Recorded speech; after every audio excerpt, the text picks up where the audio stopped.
Hello, Professor. Welcome to my process map video presentation for the module Sustainable Project Management. My project is titled Micro Hydro Renewable Energy System for Mountain Village in Karnali, Nepal. My name is Manoj Bahadur Khadayat. My student ID is 98608224. Now, my first slide is introduction. As you know, that Nepal is a developing country.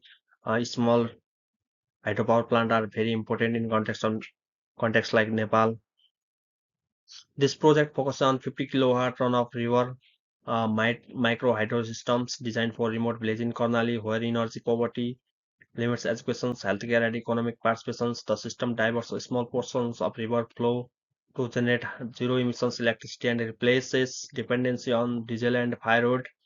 My sustainability vision centers on creating a community-owned, climate-resilient energy solutions that enhances social well-being through digital access, extended study hours, and safer health services. The purpose of this presentation is to walk through the complete project life cycles and the process maps showing how each phase from initiation to long-term governance incorporates environmental, social, and financial sustainability. I also highlight how MS projects supported workflow planning, task sequencing, milestone tracking, and identification of sustainability checkpoints, contributing to more structured decision making and the MS uh, project. Now, my next slide is task. I have made task on the MS project software. On the task, I have four phases: initiation, um, planning, executions, and controlling.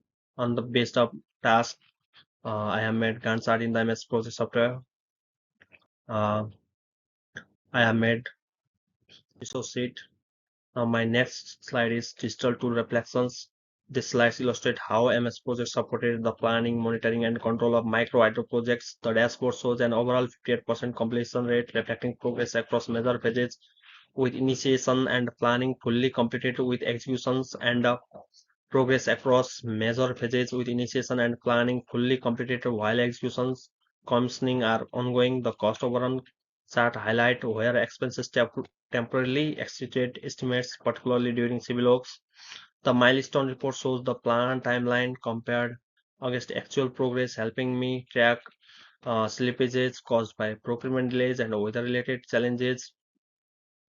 Checkpoints such as hydrological monitoring, yes, supplier evaluations directly into the project workflow. Overall, MS projects enhanced visibility, accuracy, and decision making, contributing significantly to project governance and resilience. Uh, my next slide is project objectives. This slide outlines the ESF aligned objectives that guide the micro hydro project environmentally. The system is intended to reduce diesel dependence and minimize deforestation by providing clean, zero emission electricity. The supports Nepal climate adaptation goals and reduces pressures on fragile mountain ecosystem. Socially, the project strengthens education, healthcare, and community safety by ensuring reliable power while promoting gender inclusive and transparent governance through the community cooperative models. In context of financial objective focuses on affordability and long-term resilience. The cooperative tariffs structures keeps energy cost accessible for household and the inherently low operational expenses of micro hydro systems improve financial sustainability. The project deliverable translate the objective into tangible outcomes of fully operational 50 kilowatt micro hydro plant, a complete transmission and distribution network, and a trained local team capable of operating and maintaining the systems. These objectives and deliverable collectively ensures that the project providing lasting environmental, social, economic value of the Karnali community. Now my next slide is process map walkthrough. This slide presents the full process map for the micro hydro project, outlining each phases from initiation to long-term governance. In the initiation phase, I begin with hydrological survey to understand year-round river flow and its suitability for power generation, ice energy demand across household, the schools, the health post, and the enterprises. In the planning phase, I develop the technical designs, including the intake structures, penstock and turbine configuration. I also conduct ESCF screening to evaluate environmental impacts, social inclusions, requirement, and affordability considerations. A procurement plan is then prepared following ISO 20400 principle to define supplier criteria and tender documents. During the procurement phase, tenders are issued and suppliers are evaluated using the ESCF scoring matrix. A certified turbine manufacturer and a local civil contractor are selected. Contractors are negotiated with clear delivery timelines. In the execution phase, construction begins on the intake channel, forebay, penstock, and powerhouse. The turbine generator and a control system are installed, followed by transmission lines.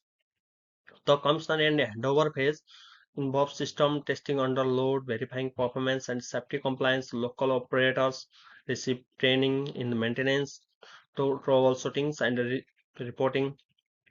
Finally, in monitoring and governance phase, routine O&M, hydrological tracking, and financial management ensures long-term technical and financial sustainability. My next slide is sustainability integration. This slide highlights how environmental, social, and financial sustainability are integrated throughout the micro hydro project's life cycles.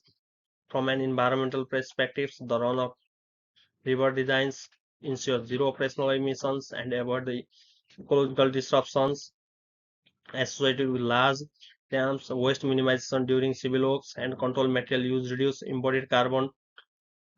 In context of social integration is achieved through community cooperatives governance, which gives local stakeholders ownerships and decision-making power. Inclusive tariff setting ensures affordability and gender equitable participations. The project also creates employment opportunity in the construction, operation, and maintenance, while capability building develops long-term technical skills within the village. On the financial side, transparency is essential. A common community approved tariff model supports ability, while low OPEX due to the absence of fuel procurement improves long-term viability. Finally, procurement and circular elements reinforce sustainability through preference for local contractor, reducing both emissions and transport costs while supporting the local economy.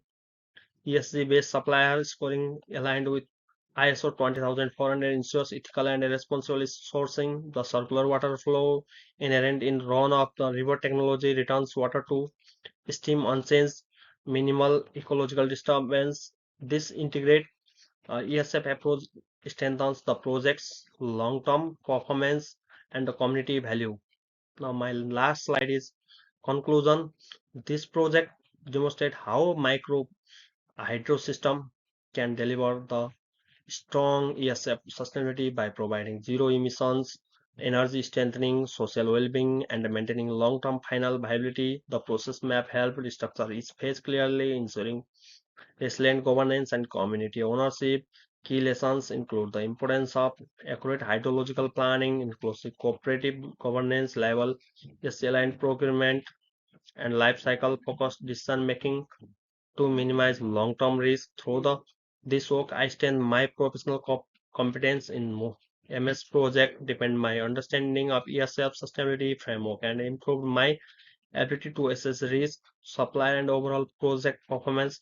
This model is also highly scalable, offering a viable pathway for electrifying other remote villages in Karnali and supporting Nepal's long-term clean energy and rural development goals.